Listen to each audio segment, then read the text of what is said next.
I used to think I knew what love looked like. 4 years of marriage, and I really believed we had something real. Not perfect, nothing ever is, but real. The kind of partnership where you trust the other person to have your back, no matter what. Where you don't keep score, where you build something together. Looking back now, I'm not sure she ever saw it that way. We didn't have kids yet. At the time, I thought that was temporary, something we'd get to when the time was right. Now? I thank God every single day that we didn't. No children caught in the crossfire. No innocent lives destroyed by what was coming. I worked a decent corporate job, nothing glamorous but stable. Good benefits, enough to keep us comfortable while she figured things out. That's what she called it, figuring things out.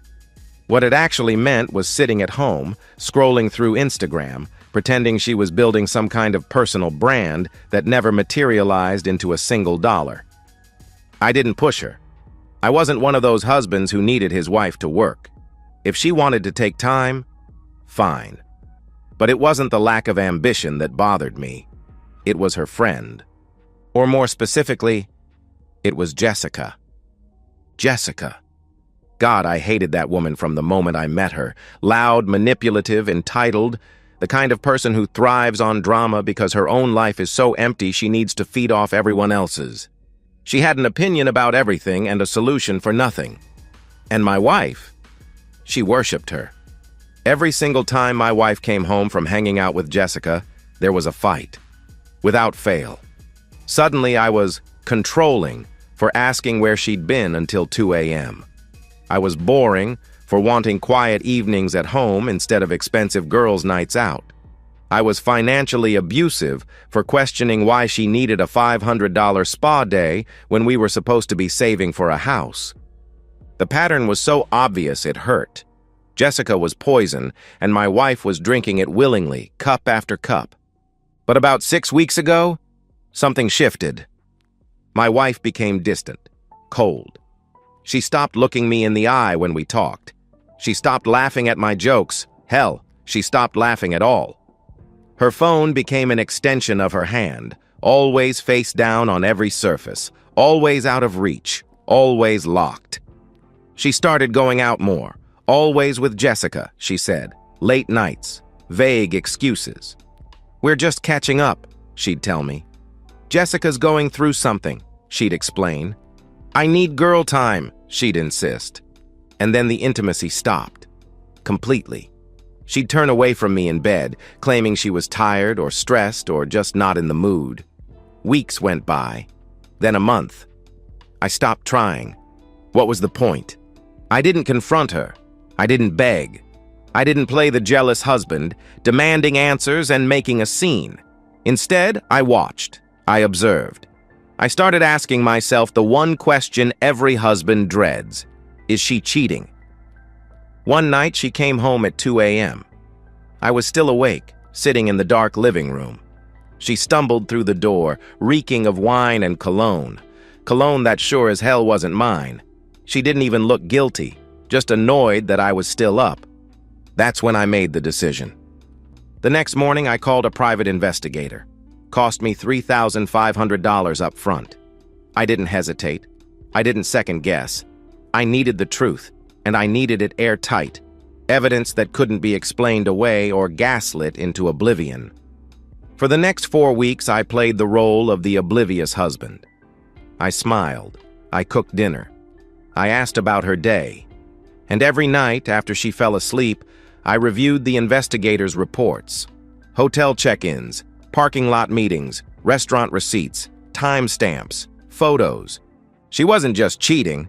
She was cheating with Jessica's husband, Mark. Let that sink in. Her best friend's husband. The woman she claimed to love like a sister. The woman whose home she visited for girls' nights. She was screwing that woman's husband behind both our backs. The investigator even managed to recover deleted text messages from her iCloud backup. The things she said to him. The lies she told me. The way she laughed about how clueless I was. I didn't cry. I didn't rage. I just filed everything away, methodically, like I was preparing a case, because I was. Then, one afternoon, my phone buzzed. A text from her. "Jessica and I need to talk to you tonight. Be home by 7. This is important." I stared at that message for a long time. I knew exactly what was coming. The trap they thought they were setting. The ultimatum. The attempt to blindside me, to corner me, to make me the villain in their little drama. They had no idea I'd seen this coming for weeks. I spent the rest of the day preparing. I printed the photos.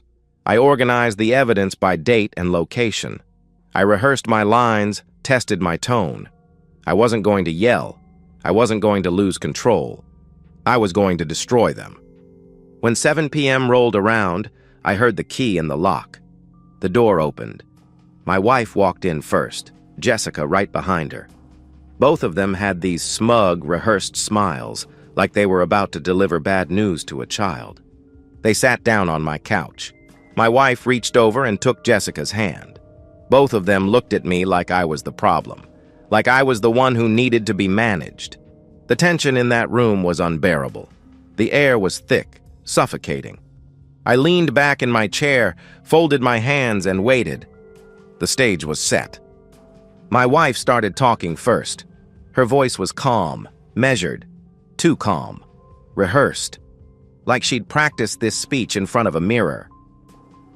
"I've been unhappy for a long time," she began, not quite meeting my eyes. "Our marriage has lost its spark. I feel trapped. I need space. I need freedom to explore who I am." Jessica nodded along like a puppet master pulling strings. "You deserve to be happy, girl," she said warmly, placing a hand on my wife's shoulder. "You can't sacrifice yourself for someone else's comfort." I didn't say anything. I just sat there, watching, waiting. My wife took a breath. "So, I've been thinking, I want an open relationship," she announced. Silence. "And if you don't agree," she continued, her voice hardening, "then I want a divorce, and I'll make sure you lose everything in court." Jessica smirked.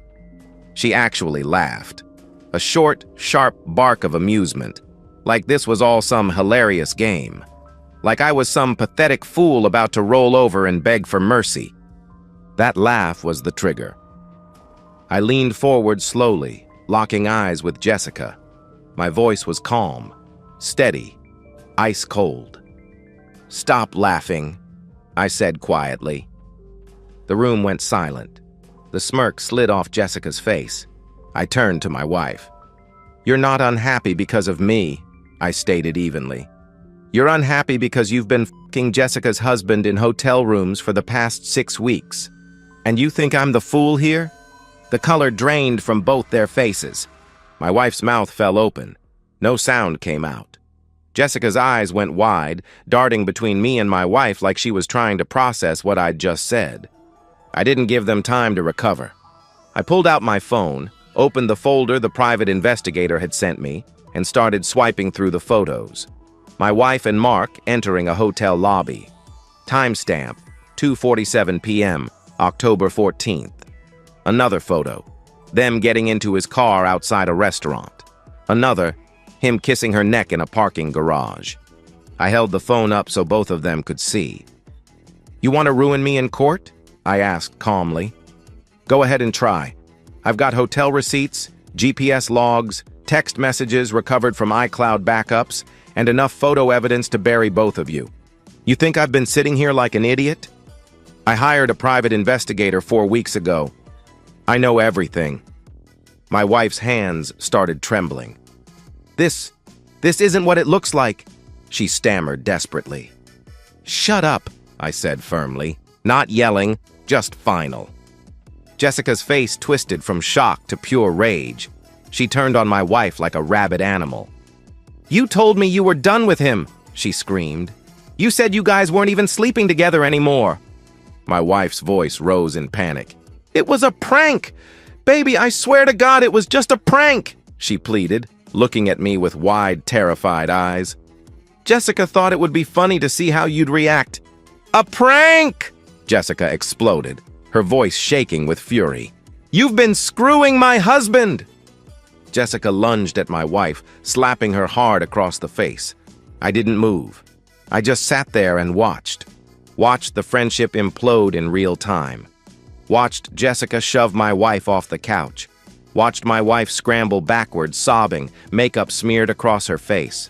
Watched Jessica scream every insult in the book, cheating witch, snake, liar, homewrecker. I didn't feel guilt. I felt satisfaction.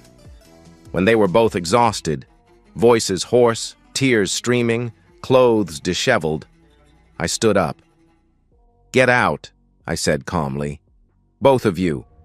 You'll receive copies of everything I have tomorrow morning. Jessica, if you want your own evidence package for your divorce lawyer, hire your own investigator. I'm not your friend." Jessica, still shaking with rage, looked at me with desperate, pleading eyes. "Please," she begged, her voice breaking. Just give me the files. I need them to take Mark down."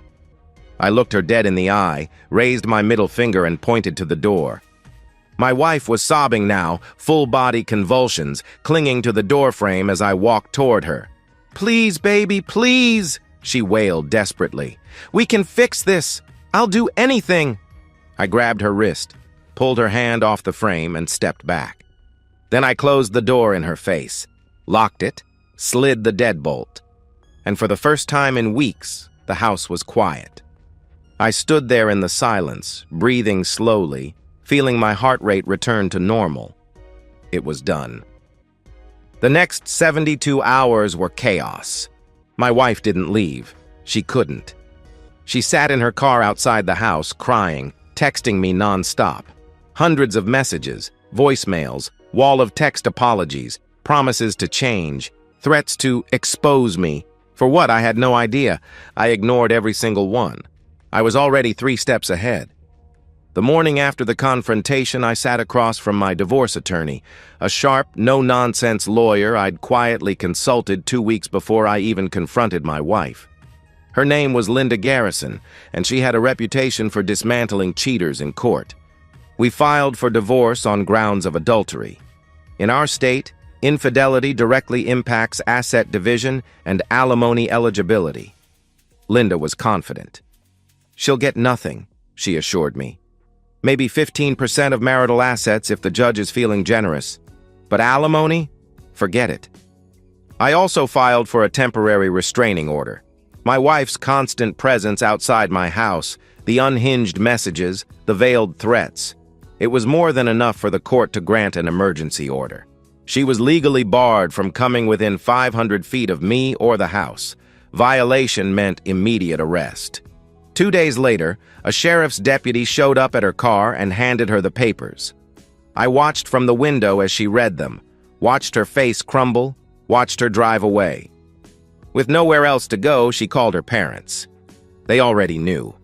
I'd sent them the evidence the same night I confronted her, not out of cruelty, out of necessity. I knew she'd spin the story, play the victim, claim I was the abuser, the controller, the one who drove her to this. So I got ahead of it. Her father, a retired Marine with zero tolerance for dishonesty, disowned her over the phone. "You made your bed," he told her coldly, according to what she texted me later. "Now lie in it." Her mother, heartbroken but firm, echoed the same sentiment.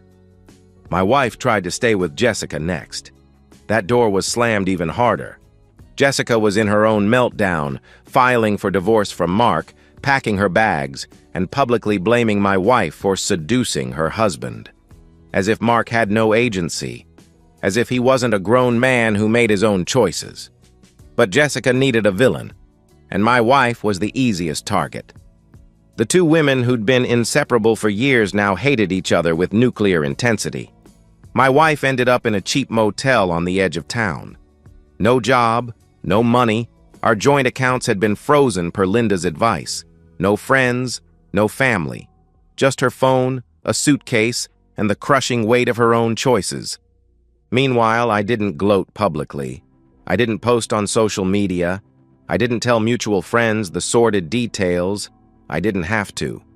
The truth spread on its own. Jessica, in her rage, told everyone who would listen. Mark, desperate to save face, admitted the affair to his own family in a pathetic attempt to control the narrative. My wife's public meltdowns, showing up drunk at Jessica's house, screaming in parking lots, did the rest. Within a week, everyone knew. At work, I kept my head down, professional, focused. A few close colleagues noticed I seemed quieter than usual, but I deflected with vague answers. Just dealing with some personal stuff, I'd tell them. I'll be fine. One night, my phone buzzed with a text from an unknown number. I hope you're happy. You destroyed my life. I stared at the message for a moment, then typed back, No, you destroyed your own life. I just made sure everyone knew about it. I blocked the number. A few days later, another text came through, this time from Mark. It was long, rambling, pathetic. He apologized, said he was manipulated, begged for forgiveness, asked if we could move past this like men. I deleted it without responding. Some people don't deserve closure. I also received a message from Jessica, short and bitter. Thank you for the truth. I'm sorry I didn't see it sooner. I didn't respond to that either. I wasn't anyone's hero or villain anymore. I was just done. One evening, I went through the house and gathered the last of my wife's belongings, old clothes, books, cheap jewelry, trinkets. I stuffed everything into garbage bags and drove them to Goodwill. I didn't burn them dramatically. I didn't keep them as trophies. I just let go. When I got home that night, I sat alone in the kitchen with a beer, staring at the empty chair across from me, the one she used to sit in. I didn't feel victorious. I didn't feel broken. I just felt done. The divorce proceedings moved fast, faster than I expected. My wife couldn't afford a good lawyer. She tried to represent herself at first, which was an absolute disaster. She showed up to the preliminary hearing 2 weeks after I filed, looking disheveled, emotional, completely unprepared. Her paperwork was incomplete. Her arguments were rambling and incoherent. Linda dismantled her in minutes. My wife tried to claim I was emotionally abusive, that I controlled the finances, that I isolated her from friends and family, that I drove her to seek comfort elsewhere. Linda calmly presented bank statements showing my wife had full access to our joint accounts and spent freely on spa days, designer clothes, and expensive brunches. She presented text messages showing my wife had initiated the open relationship conversation as leverage, not out of genuine desire. And then she dropped the nuclear bomb. The private investigator's full report, hotel receipts, GPS logs, photos, text messages. The judge flipped through the evidence with a stone face. At one point, he looked up at my wife and asked sternly, "Ma'am, you're claiming emotional abuse while simultaneously conducting an affair with your best friend's husband. Do you see the contradiction here?" My wife stammered weakly. I was unhappy. He never listened to me. He didn't make me feel loved. The judge cut her off immediately. "Your feelings don't justify infidelity," he stated flatly. "Move on." I sat in the back of the courtroom and watched her credibility evaporate in real time. The final settlement came down 3 weeks later. It was brutal for her. No alimony. Adultery disqualifies her in our state. 15% of marital assets. I kept the house, the car, the retirement accounts, the savings. Responsible for her own legal fees. Restraining order extended for 1 year. She left the courthouse in tears, looking 10 years older than she had 2 months ago. I left in silence. But the fallout didn't stop there. Jessica's divorce from Mark was even messier. Mark, desperate to salvage his reputation, threw my wife under the bus in his own court filings. He painted her as a manipulative seductress who pursued him relentlessly. It was pathetic. Grown man playing the victim. But it worked. Jessica's lawyer tore him apart financially. Mark lost his house, lost his car, lost half his retirement, and lost all credibility with his own family. Meanwhile, my wife became a pariah. Mutual friends ghosted her. Her social media was flooded with accusations and insults. People she'd known for years called her a homewrecker, a liar, a fraud. She deleted all her accounts within a week, just vanished from public view. I heard through the grapevine that she'd moved to another city, living with a distant cousin, working some low-wage retail job just to make rent. No more spa days, no more luxury brunches with Jessica, no more pretending she was an influencer, just survival. I felt nothing. Not pity, not satisfaction, just a quiet, hollow sense of closure. One evening, about a month after the divorce was finalized, I got another message from Mark. Long, rambling, desperate. He apologized again. Said he understood if I hated him. Asked if there was any way we could move forward. I deleted it without reading past the first line. Then I got a message from Jessica. I know you probably don't want to hear from me, but thank you. For the truth. I'm sorry I didn't see what she was sooner. I stared at that message for a long time. Part of me wanted to respond, to tell her I didn't blame her for my wife's actions, to tell her I hoped she found peace. But I didn't, because the truth is, Jessica played her part too. She enabled my wife. She encouraged the worst parts of her. She fed the entitlement, the selfishness, the delusion. Maybe she didn't know about the affair, but she knew my wife was lying to me, and she didn't care. So I deleted that message too. A week later, I boxed up the last remnants of my old life. Wedding photos, anniversary cards, a framed picture of us on our honeymoon, smiling like we had the whole world ahead of us. I didn't burn them. I didn't throw them away in anger. I just put them in a box, taped it shut, and stored it in the attic. Out of sight, out of mind. That night, I sat on the back porch with a whiskey, watching the sun set over the trees in my backyard. The house was quiet, peaceful, mine. For the first time in months, I took a deep breath and felt nothing. No anger, no pain, no bitterness, just stillness. 6 months after the divorce was finalized, I sat alone in my house now fully and legally mine, and took stock of my life. I didn't win in the fairy tale sense. There's no new woman on my arm. I'm not rich or famous or celebrated. I'm just free. Free from the lies, free from the manipulation, free from the weight of pretending everything was okay when it wasn't. But freedom has a cost. I'm lonelier than I've ever been. Friends who were our friends chose sides, and most chose neutrality, which, let's be honest, feels like choosing her. My family is supportive but distant. They don't understand why I can't just move on, why I don't want to date yet, why I won't smile more, go out more, get back out there. I'm not ready. Maybe I never will be. Work is fine. Actually, I got promoted. Threw myself into my career with a focus I didn't have before. But the victory feels hollow. Success without someone to share it with is just numbers on a screen. Some nights I lie awake and wonder if the revenge was worth it. If exposing her, humiliating her, watching her life collapse brought me any real peace. The answer is complicated. I don't regret it. Not for a second. She made her choices. She weaponized our marriage. She tried to destroy me first, to take everything I'd worked for and leave me with nothing. I simply refused to be the victim. I took control. I protected myself.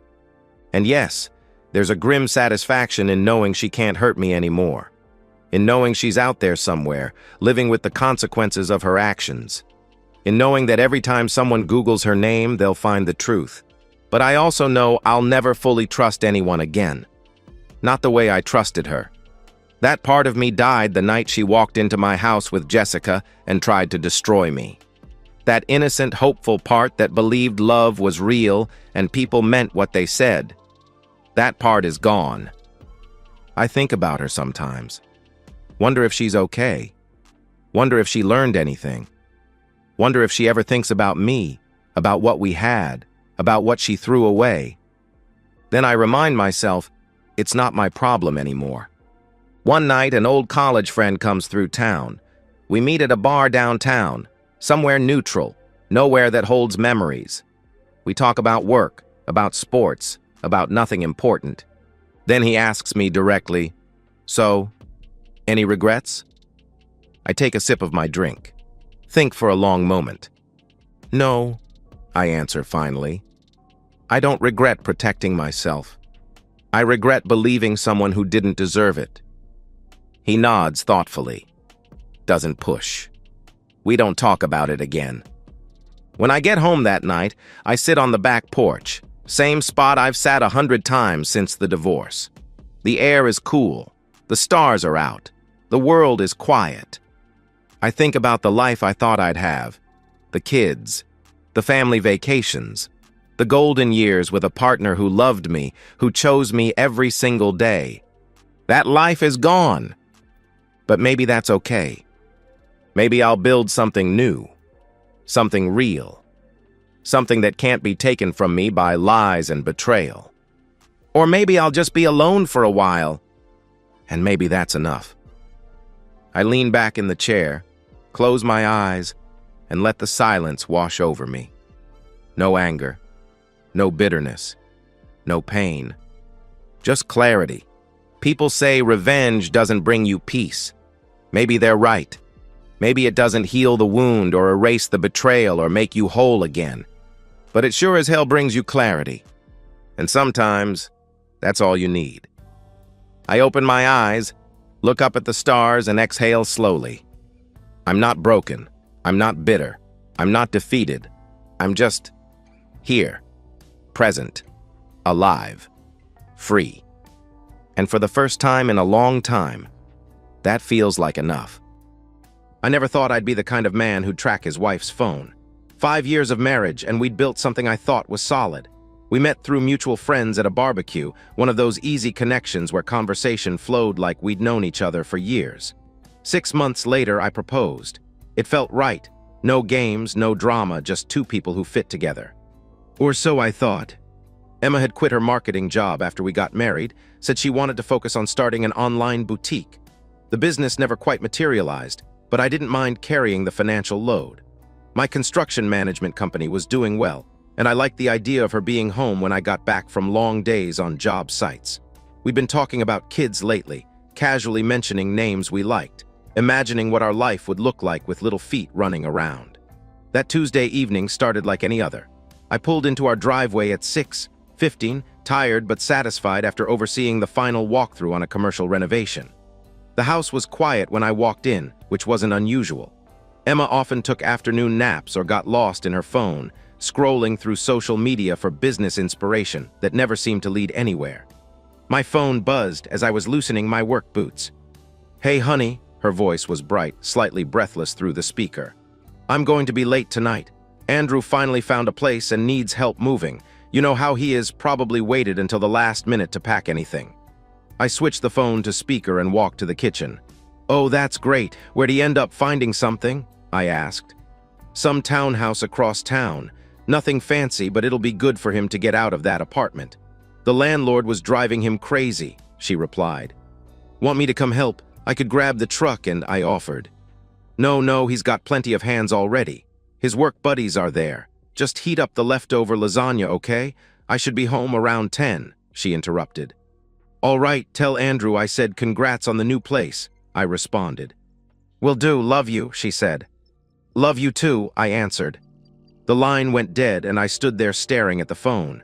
Something felt off. It took me a moment to place what was bothering me. 2 weeks ago at my in-laws' anniversary barbecue, Andrew had spent 20 minutes complaining about his landlord, the guy who kept raising the rent, the broken dishwasher that took a month to fix, the neighbor's dog that wouldn't stop barking. But he'd never mentioned moving. In fact, when my father-in-law had suggested he start looking for a new place, Andrew had laughed and said he was too lazy to deal with the hassle. I tried to shake the feeling. Maybe he'd been looking quietly. Maybe something had happened since then that forced his hand. But the more I thought about it, the more wrong it felt. Andrew wasn't the type to keep secrets, especially about something as big as moving. I lasted 10 minutes before I picked up my phone and dialed his number. "Hey man, what's up?" Andrew sounded relaxed, the TV playing in the background. Not much, just wanted to say congrats on the new place, I said. Silence, what new place? He asked, confused. My stomach dropped like I'd missed a step going downstairs. The townhouse. Emma said you're moving today, I explained. Dude, I'm not moving anywhere. I'm sitting on my couch watching Netflix and eating pizza. What are you talking about? He replied, concern creeping into his voice. The phone felt heavy in my hand. Where are you right now? I asked. Home, same apartment I've been complaining about for 2 years. Why? What's going on? He responded. I could hear the worry in his voice, but my mind was already racing ahead, calculating. I need you to get in your car and meet me. Right now, I said. What, why? He asked. I'll explain on the way. Meet me at the Shell station off exit 34. How fast can you get there? I said. 20 minutes if I leave right now, but... He started. Leave right now, I interrupted. I was already grabbing my keys. What? My hands were steady on the steering wheel, but my mind was spinning like a drill bit. 20 minutes of highway stretched ahead before I'd reach Andrew, and every mile felt like an hour. I kept replaying the phone call, searching for something I'd missed, some innocent explanation for why my wife had lied to my face. The phone rang through my truck speakers. Andrew. All right, I'm in the car. You want to tell me what the hell is going on? He asked. I laid it out for him, clinical and direct. The call about helping him move. The townhouse he knew nothing about. The certainty in her voice when she'd told me she'd be home around 10. Andrew was quiet for a long moment. That's... Jesus, are you sure she said my name specifically? He finally asked. She said you finally found a place and needed help moving. Your work buddies were helping. She knew exactly what she was talking. NG about, I replied. My work buddies don't even know where I live, he said grimly. The highway lights streamed past my windshield in yellow blurs. I know this sounds crazy, but... I started.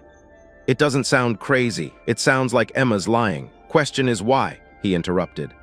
That was the question, wasn't it? I'd never had reason to doubt her before. Sure, our marriage wasn't perfect. Whose was? But we didn't fight, didn't have trust issues. She'd never given me cause for suspicion, which somehow made this worse. If I couldn't trust my own instincts about the person I shared a bed with, what could I trust? Maybe she's planning something, Andrew suggested, though he didn't sound convinced. Anniversary surprise or something. Our anniversary was 3 months ago, I answered. Birthday, he tried again. Not for another 4 months, I replied. Andrew sighed heavily through the speaker. Okay, so probably not a surprise party. The Shell station came into view, harsh fluorescent lights cutting through the darkness. Andrew was already there, leaning against his Honda Civic, arms crossed. Even from a distance, I could see the tension in his posture. This wasn't his sister playing games anymore. This was his brother-in-law asking for help with something that might destroy his family. I pulled up next to him and rolled down my window. You ready for this? I asked. Ready for what exactly? What's the plan? He responded, walking closer. I held up my phone. Find my friends. We linked our phones a couple years ago after that hiking trip when I got separated from the group, I explained. Andrew's expression darkened. You're going to track her, he said. She lied about where she was. She used your name to cover for wherever she really is. I pulled up the app, my thumb hovering over her contact. Whatever we find, we deal with it, but I need to know, I said. And if she's, he started, then stopped. If she's what? I pressed. If she's with someone else, he finally asked. The question hung in the air between us like smoke. I'd been dancing around it for the last 30 miles, but Andrew had said it out loud. The possibility that my wife wasn't helping anyone move, that she was somewhere else entirely, with someone else entirely. Then I need to know that too, I answered. I tapped her name. The app loaded and a blue dot appeared on the map. Not at Andrew's apartment complex. Not at any moving truck rental place. The location showed a residential street I didn't recognize about 25 minutes from here. Andrew leaned through my window to look at the screen. Maplewood Drive, you know anyone over there? He asked. I stared at the dot, perfectly still, not moving. She'd been there for a while. No, I said. Could be a friend's place. Could be she's actually helping someone move and just got the details wrong about who, he suggested, though we both knew he was grasping. Let's find out, I said. Andrew nodded and walked back to his car. I plugged the address into my GPS and pulled out of the station. 25 minutes to whatever was waiting for us at that blue dot. 25 minutes to find out if my marriage was a lie. The drive was hypnotic, dark roads, sparse traffic, the GPS voice calmly directing me toward what might be the end of everything I thought I knew. Andrew followed behind me, his headlights steady in my rearview mirror. Whatever we found, I wouldn't face it alone. As we turned onto Maplewood Drive, a quiet residential street lined with modest single-family homes, I saw it immediately. Emma's white Honda Accord, parked in the driveway of a small ranch house like it belonged there. Like she'd been there before. What? I sat in my truck for 30 seconds, staring at my wife's car. It looked so ordinary sitting there, so innocent. Just a white sedan in a driveway. But seeing it felt like a punch to the chest, confirmation of something I wasn't ready to accept. Andrew pulled up behind me and got out first. His face was hard, the easygoing brother-in-law replaced by someone I'd only seen glimpses of, the Marine who'd done 2 tours before settling into civilian life. He walked up to my window. "That's her car," he said grimly. "Yeah," I replied. "You want to call her first, give her a chance to explain?" he asked. I considered it for about 3 seconds. "Explain what? That she's not where she said she'd be? That she lied about what she was doing?" I shook my head. "No, if there's an innocent explanation, we'll find out when we knock." "And if there isn't," he pressed. I got out of the truck. "Then we'll find that out too." The house was small, probably built in the 70s, with a neat front lawn and warm light glowing through sheer curtains. It looked like the kind of place where young couples started families, where kids rode bikes in the driveway and neighbors borrowed cups of sugar. It looked normal, safe. The kind of place where married women helped friends move furniture, not the kind of place where they destroyed their marriages. Andrew and I walked up the front path together. My heart was pounding now, but my mind felt crystal clear. Whatever was behind that door, I was going to face it head-on. Andrew raised his hand to knock, then paused. "You sure about this?" he asked. "Do it," I answered. 3 sharp knocks echoed through the quiet evening. We heard movement inside, footsteps, then a man's voice saying something I couldn't make out. The voice was unfamiliar, casual, like he was calling to someone in another room. The door opened. A man stood there, probably mid-30s, average height, wearing a gray terracloth robe and nothing else that I could see. His hair was damp, like he'd just gotten out of the shower. He looked at us with mild confusion, the expression of someone interrupted during a relaxing evening at home. "Can I help you?" he asked politely, though slightly annoyed. His tone suggested he thought we were door-to-door salesmen who'd shown up at dinner time. He had no idea who we were, no recognition in his eyes. Just a stranger in a bathrobe wondering why 2 men were standing on his porch after dark. Andrew didn't say a word. He pushed the door open hard, and the man stumbled backward, his hand instinctively tightening his robe. "What the hell?" the man started. I stepped inside behind Andrew, and the small entryway opened into a living room that made my chest tighten. The lights were dimmed. A bottle of wine sat open on the coffee table next to 2 glasses, one with lipstick marks on the rim. Soft music played from somewhere, something I didn't recognize, but that felt intimate, romantic. And there on the couch was my wife. Emma was wearing a white silk robe, her hair damp like his, her face flushed. When she saw us, the color drained from her cheeks completely. She shot to her feet so fast the robe slipped off one shoulder, and she grabbed at it, trying to cover herself while her mouth opened and closed like a fish. "What are you? How did you? This isn't," she stammered. The man in the gray robe stepped between us and Emma, his confusion turning to anger. "Who the hell are you people? You can't just barge in here. I'm calling the police," he threatened. Andrew grabbed him by the front of his robe and slammed him back against the wall. "Go ahead and call them. Tell them you're sleeping with another man's wife," he snarled. I moved toward Emma, my eyes locked on her face. She was backing up, hands raised like I was going to hit her. The fear in her eyes should have stopped me, should have made me feel something other than this cold rage building in my chest. "It's not what it looks like," she said, the words tumbling out in a panic. "This is just, I can explain, it's not what you think." "Just what?" My voice sounded strange to me, too calm, too controlled. "Just having a glass of wine in your underwear with a man I've never met," I asked. "You followed me," her voice cracked, and I realized she was crying now. "You tracked my phone, you brought my brother here, how could you do that?" she accused. The accusation hit me like a slap. She was angry at me. Standing there in another man's house, wearing nothing but a robe, and she was angry at me for finding her. "I called Andrew to congratulate him on his new place," I said, stepping closer. She flinched. Imagine my surprise when he told me he wasn't moving. The man against the wall tried to push Andrew off. "Get your hands off me, you psycho. This is my house. You're trespassing," he protested. Andrew hit him once hard across the jaw. The man went down to his knees and Andrew stood over him. "Your house, your rules, right? Well, that's my sister, and that's my brother-in-law, so now it's my rules," he growled. Emma was sobbing now, mascara running down her cheeks in black streams. "You don't understand. You're never home. You don't see me anymore. I was lonely. This just happened. It wasn't planned," she pleaded. "How long?" I asked coldly. "What?" she replied. "How long has this just been happening?" I pressed. She hesitated, and I knew the answer before she said it. "A few months," she whispered. "A few months, not a moment of weakness, not a mistake. Months of planning, lying, sneaking around. Months of looking me in the eye every morning and every night while she lived a double life." The man on the floor was groaning, holding his jaw, blood seeping between his fingers. He looked up at Andrew. "I didn't know she was married," he said desperately. Andrew and I both turned to look at Emma. Her face went white again. "I told him I was separated," she whispered. "I said we were getting divorced." That broke something in me, not just the affair, not just the lying, but the calculated nature of it.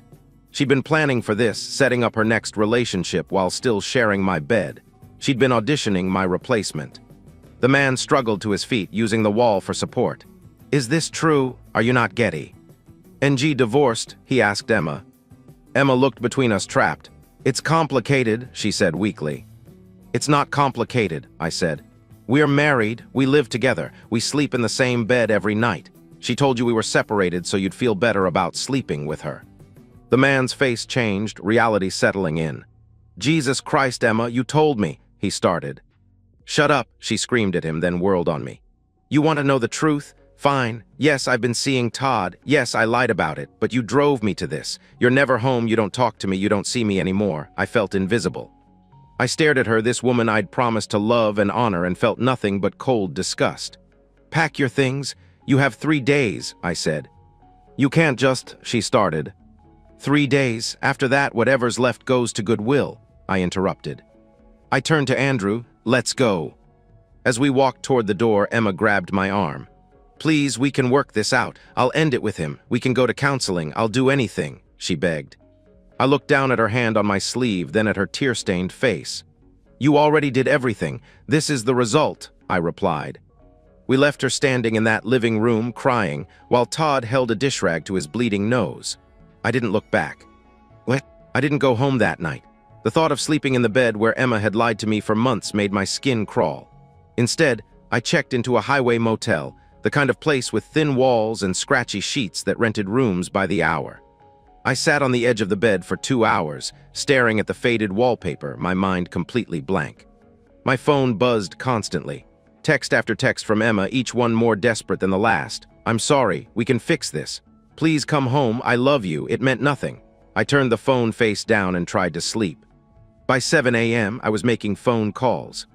"Hartwell and Associates, Family Law, how can I help you?" the receptionist answered. "I need to see someone today about a divorce. It's urgent," I said. "I can get you in with Miss Hartwell at 9 a.m. if you're available," she replied. "I'll be there," I confirmed. Madeline Hartwell was exactly what I needed. A woman in her 50s with steel gray hair and eyes that had seen every possible way marriages could implode. Her office walls were lined with law books and framed certifications, but no family photos. This was someone who understood that love stories often ended in litigation. I told her everything.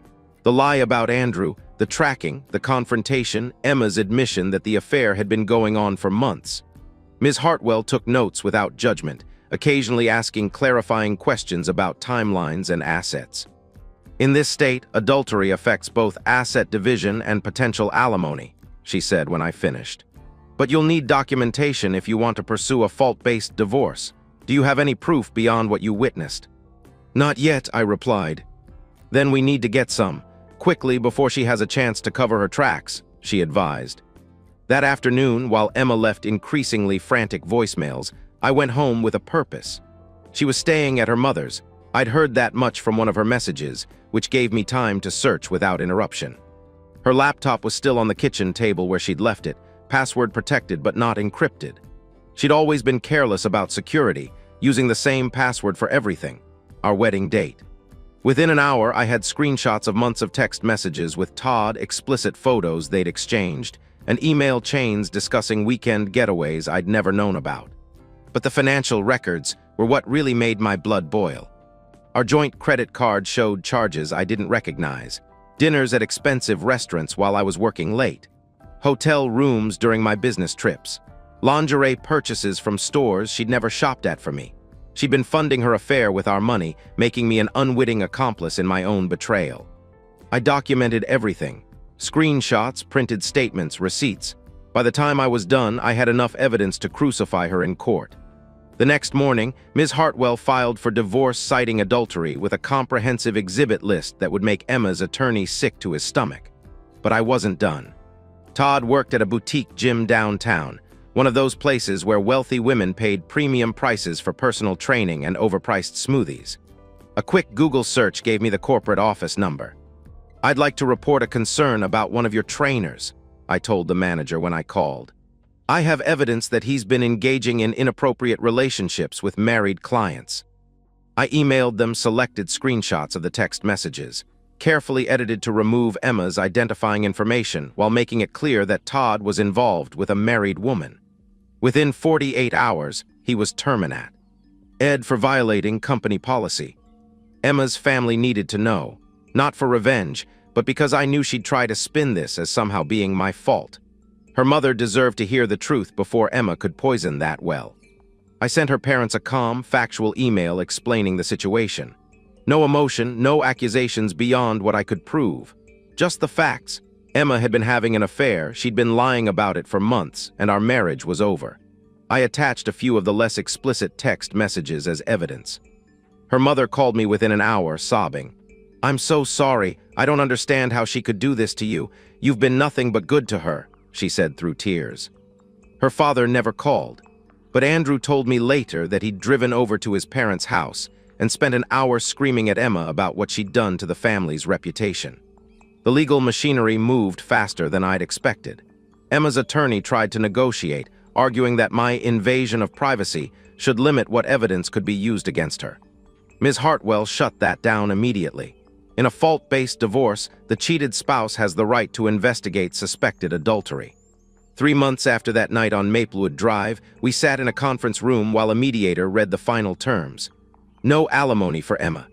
The house remained mine, purchased before our marriage and protected by the prenuptial agreement she'd mocked me for insisting on. She kept her car, her personal belongings, and about $8,000 from our joint savings. Todd, meanwhile, was working at a big-box gym for half his previous salary. Emma signed the papers without looking at me. When it was over, she finally spoke. "I hope you're happy," she said bitterly. "I'm free," I replied. "That's enough." The divorce was finalized on a gray Thursday in November. I signed the papers in Ms. Hartwell's office, shook her hand, and walked out into the cold air feeling strangely empty. Not relieved, not vindicated, just hollow, like someone had scooped out everything inside me and left the shell behind. Emma moved to Tennessee within a month, supposedly to be closer to Todd's family. I heard through mutual friends that they were trying to make it work, that she was calling it a fresh start. The news felt like background noise, something happening to strangers in a story I was no longer part of. The social fallout split our friend group down the middle. Some people, mostly wives who'd always found Emma charming, whispered that I'd been cruel, that ruining her life was excessive punishment for a moment of weakness. They didn't know about the months of planning, the financial betrayal, the calculated lies. They only saw the dramatic ending, not the methodical destruction that had led to it. But the people who mattered saw through her narrative. Andrew became closer to me than he'd ever been, calling every week, inviting me to family dinners even though I was technically no longer family. I appreciated the gesture but kept my distance. Being around happy families felt like looking at a life I'd never have. Work became my sanctuary. I threw myself into projects with an intensity that surprised even me. 12-hour days became 14-hour days. My crew noticed I was quieter, harder, but also sharper. Details that might have slipped past me before now got caught immediately. Problems that used to frustrate me became puzzles to solve with mechanical precision. The company promoted me to regional manager within 6 months. The pay increase was substantial, enough to renovate the house completely. I gutted the master bedroom first, tearing out everything that reminded me of Emma. New flooring, new paint, new furniture. It felt good to swing a sledgehammer through walls that had witnessed her lies. I went on a few dates after the first year. Nothing serious. Dinner, a movie, carefully neutral conversations that stayed safely away from relationship talk. Most women could sense I wasn't ready for anything real. I found I didn't trust easily anymore, watching for small inconsistencies, moments when someone's words didn't match their actions. It wasn't paranoia exactly, just a hard-earned awareness that people weren't always who they pretended to be. The house, once a symbol of everything Emma and I were building together, became mine alone. I replaced her decorative touches with practical improvements. The guest room she'd used for her online business became a home office. Her garden became a workshop space. Every change felt like reclaiming territory. One evening last month, I was sitting on the back deck with a beer, looking out at the yard I'd been slowly transforming into something purely functional. No flower beds, no decorative touches, just clean lines and purposeful design. My phone buzzed with a text from Andrew. "Emma's back in town. Thought you should know." I read it twice, waiting for some emotional reaction. Anger, curiosity, even mild interest, but nothing calm. She was just another person now. Someone who'd once been important but had chosen to make herself irrelevant. I deleted the text and finished my beer. People ask me if I ever loved her. I did. That's why it hurt. That's also why I didn't look back when she showed me who she really was. Love doesn't mean you let someone destroy you. Sometimes the strongest thing you can do is walk away clean and let them live with the consequences of their choices. I'm not the villain in her story, and she's not the victim in mine. We're just two people who made different decisions when our marriage was tested. I chose to survive with my integrity intact. She chose, whatever she chose. I don't think about her much anymore, and when I do, I feel nothing. And that's exactly how I want it. And so, we've reached the end of today's story. Was it what you expected, or did it take a twist you didn't see coming? I'm curious to hear your thoughts. Share them in the comments below, and let's get a conversation going. If this story kept you hooked, make sure to hit that like button.